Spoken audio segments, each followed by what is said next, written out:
Hello everyone, I'm XV. Thank you for tuning into this little podcast episode.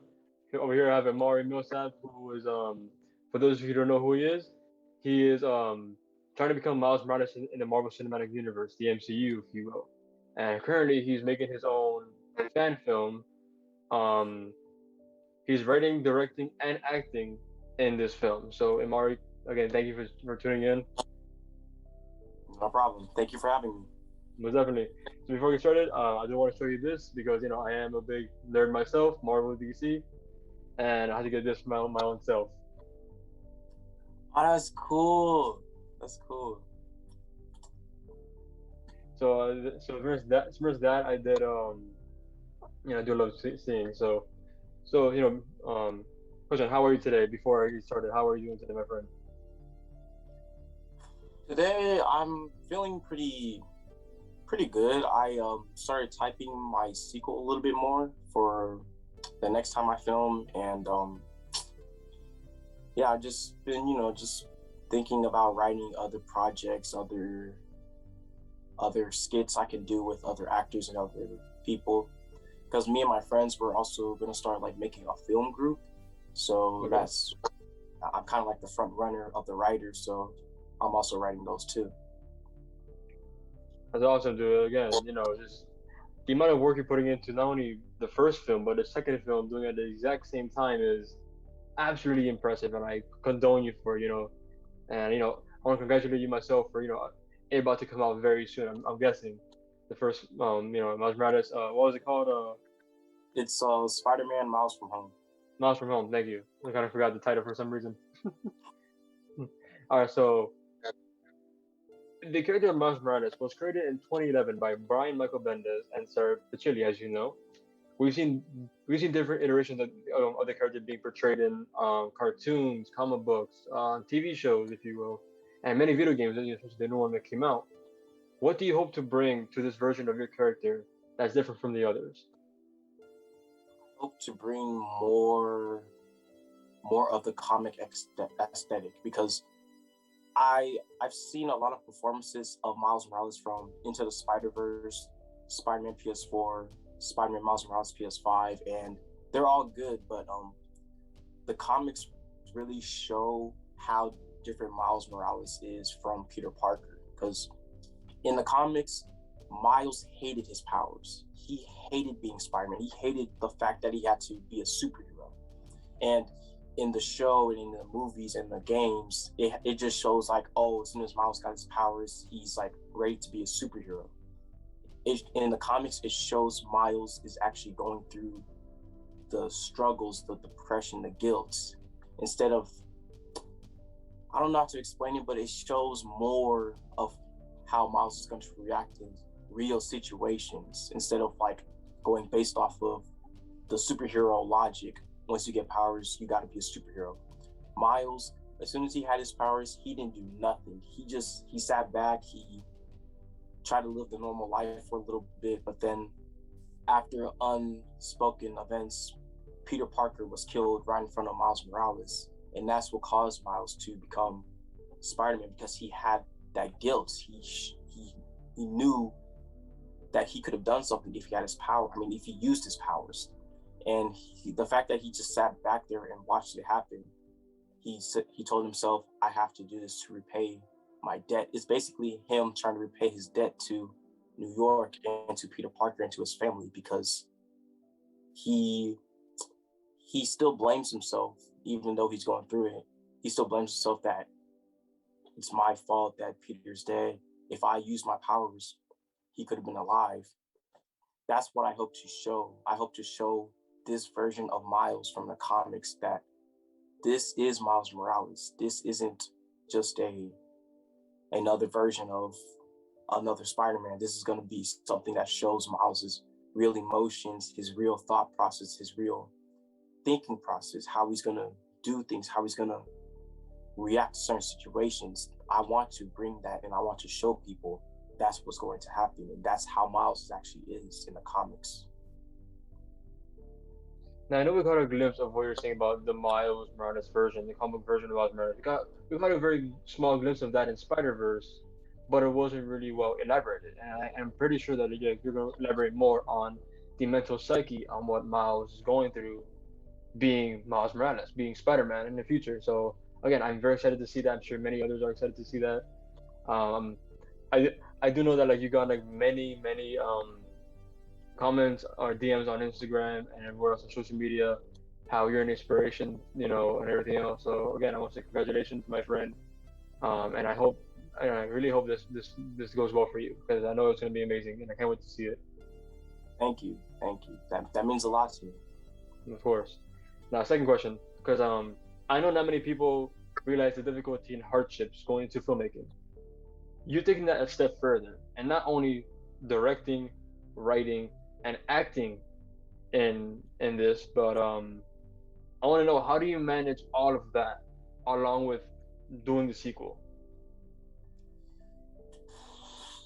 I tell you, I may, like some people say I make it look easy, but sometimes it's really not. Like sometimes I lose lots of sleep because I'm either telling my cast what we're gonna do, or I'm writing the sequel, or I'm writing another project. It's all about time management. That's all I can say. You gotta be able to, you gotta love what you're doing, basically. If you don't love doing it, you're gonna hate it. I love doing stuff like this, so it makes it much more easier and enjoyable to, oh, I'm gonna wake up and write this script. Like I can wake up and be excited to do that. Like most people, they just wake up and get on a game station for hours. I'd be on my computer for hours typing, thinking of ideas, and sometimes I write on a piece of paper, like other plots, because I don't want to write it on my computer. That's my final draft. On a piece of paper, that's like my rough draft. So what I usually do is it's basically just like I'm enjoying it myself. It's like basically like I'm like a kid on the playground when it comes to this type of stuff. And with acting, it's really, that's also like enjoyable. It's basically me being able to be myself and being able to express more of myself. So the fact that I'm able to do that, it's much more enjoyable. Like I would prefer acting instead of going to the mall anytime. Like if you give me that option, I'm gonna go to acting because like it's more, it makes me feel like I'm really in that comfort zone to where I can actually just do anything. Like I can be anything or whatever I want when it comes to acting. So yeah, and directing, oh my gosh.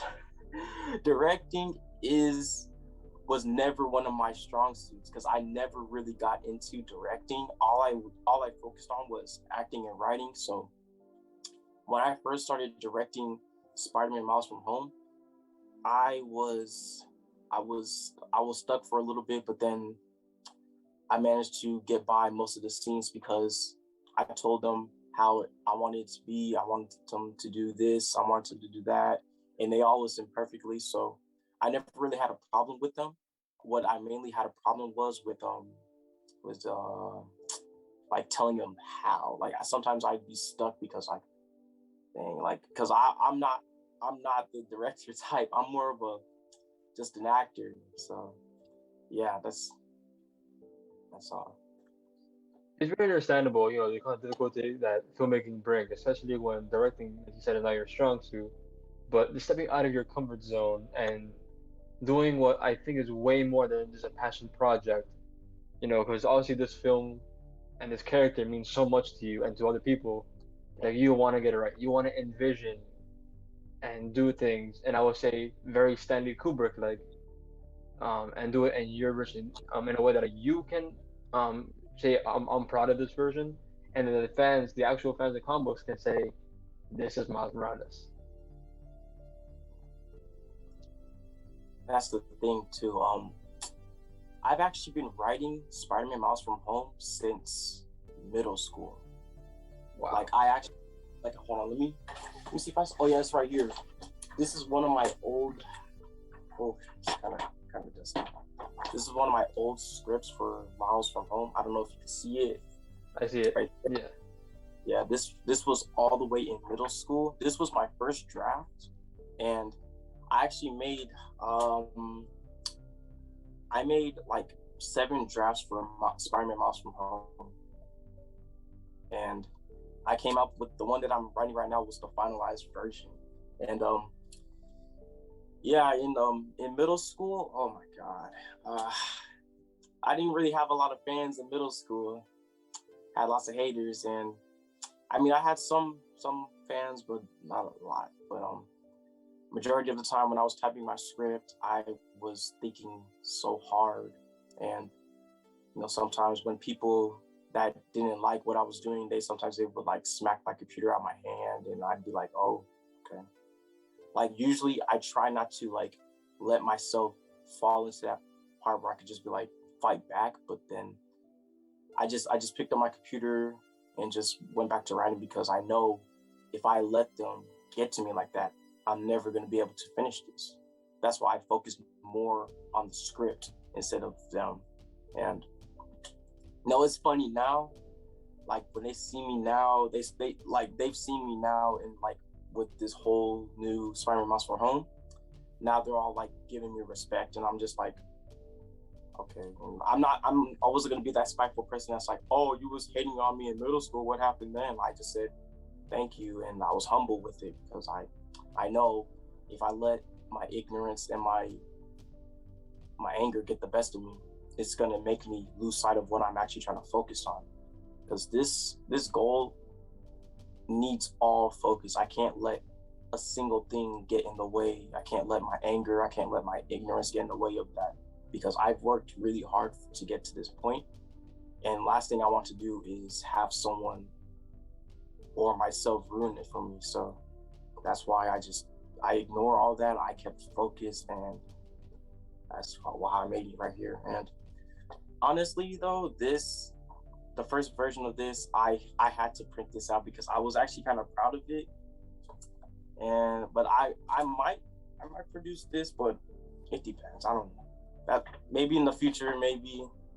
But yeah. Again, with everything you've been through middle school regarding all those haters and everything else, there was a quote I used to hear. More recently I heard this quote. It was, listen to those on the field, not those in the stands. Because me, I mean, actually, the more, because me, I used to play baseball, basketball, um, and as you know, I create artwork on the side as well, just for, a little fun little side gig for me, because, I love to do artwork. And when I was used to, drawing in middle school and high school, I used to get mocked for it, especially for, kind of getting distracted in class because I wanted to do this. I wanted to draw. I wanted to be creative in that aspect. And in a sense, you literally are the live action version, the real version of Miles Morales. Thank Staying humble and everything else. Staying mature. And again, at the end of the day, every character in the origin of Miles has gone through that growth. You are currently going through that growth and producing what is, like I said before, more than just a passion project. This is you. This whole film is literally years of work and of hardship. So again, I can't wait to see this movie. I'm sure it's gonna be phenomenal. And hopefully, who knows, one day, like we might see you in the MCU or at least doing this film with Miles. thank you.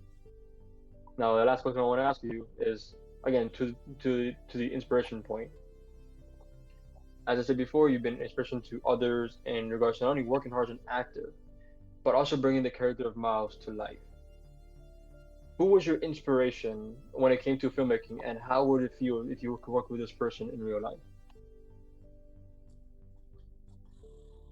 Well, I have a lot of inspirations. First, I want to say the biggest inspiration of the world was my mom. She saw this bright passion in me. She saw something that I can do, and she knew that if I actually put my heart into it, she knew I'd accomplish it. Like the first time I told her I wanted to be an actor, she was happy. Like I was young too, and she was so happy that she knew that I wanted to do something good. So like she started taking me to acting classes. She started taking me to other theater works, and she was basically helping me reach that goal. And in middle school, when I was typing my script, I was typing it with her sometimes, and she would give me ideas of what I could do. And no, it's sad that she, rest in peace her soul, she's not here with me right now. I know she's looking down and she's saying that I'm doing good, and that's why I still kept on continuing with this film, because I'm gonna be 100% honest. When she passed, I was ready to quit on everything. Like, I don't know, like it felt like what was the point of not of continuing if she was not here? And I don't know, I was like, I took some time off of Instagram. I was ghosting everyone. I was so alone. Like, even at school, I was just so, I didn't even feel like I was a person anymore. I felt so lost. And every time people tried to talk to me, I was just so hollow, and I didn't even know what to say or to do. And yeah, it took me some time to realize that if I quit now, then I'm not going to see it through. And I know my mom did not raise a quitter. So I picked up my computer again. I started writing again. I started focusing again on acting. I started getting back into it. I started communicating with people again, and I got back into it, and it felt so good to be back into that placement where I can be this character again, because this character portraying as Miles Morales to my community, it really showed a side of me that I never thought I'd be. Because like right now, every time I went into a food establishment place, someone would recognize me and say, "Hey, yo, that's Miles Morales," like off of Instagram. And I wouldn't even know what to say. Like I'd have random people like would walk up to me and recognize me and say, "Hey, yo, you're an inspiration. Keep going." And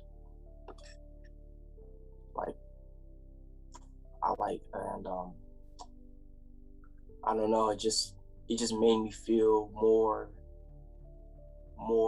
inspired to keep going. That knowing that I'm inspiring others to keep going. So yeah, that's the first inspiration was my mom.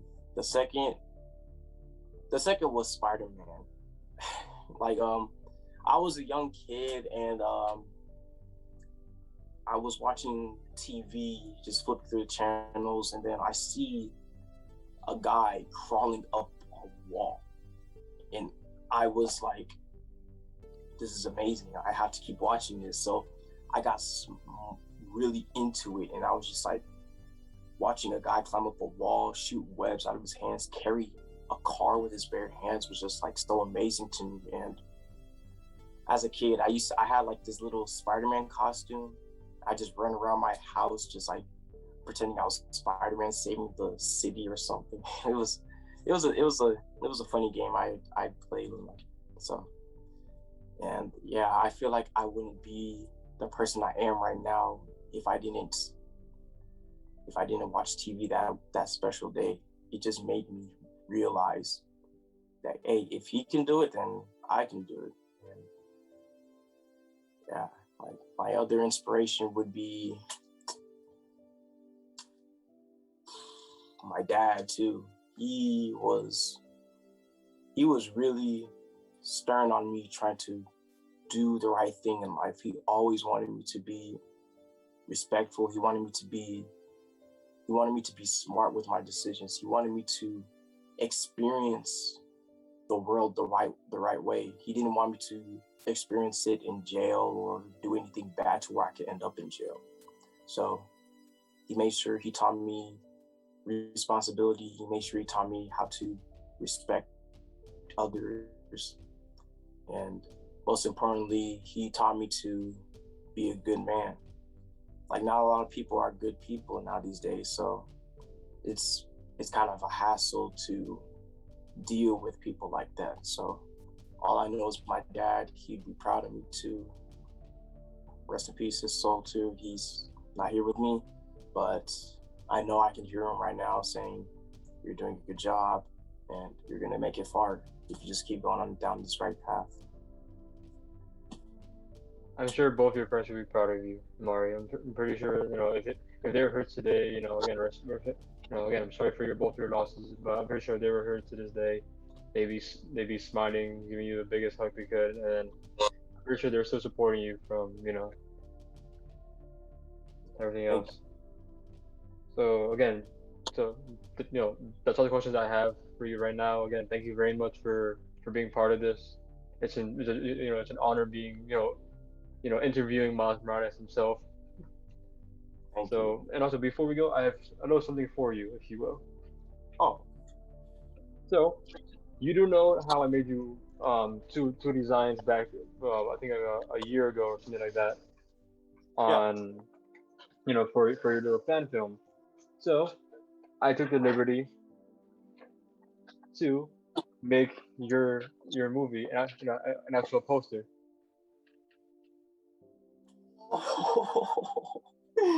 Yo, that looks so cool.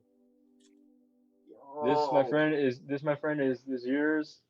I think you more than deserve a little gift at the end of all this. So again, everyone who's watching this, Miles Morales, Miles from Home, coming out very soon. Hope you guys enjoy it. Amari, thank you very much again for being part of this, dude. Thank you I for hope the to send you post. this very soon, along with one more little secret surprise in the little package I'm gonna put in it as well. Okay. But again, thank you very much for being part of this. You were amazing. You are amazing, and keep working hard, doing what you're doing, and hopefully again I get to interview you again soon. Thank you, man. Hey, I'm glad I was your first choice, man. Um, oh my God, I'm sorry. This is that. Like, I got me smiling so hard. Like that was really cool. Thank you, man. Of course, my man. Of course.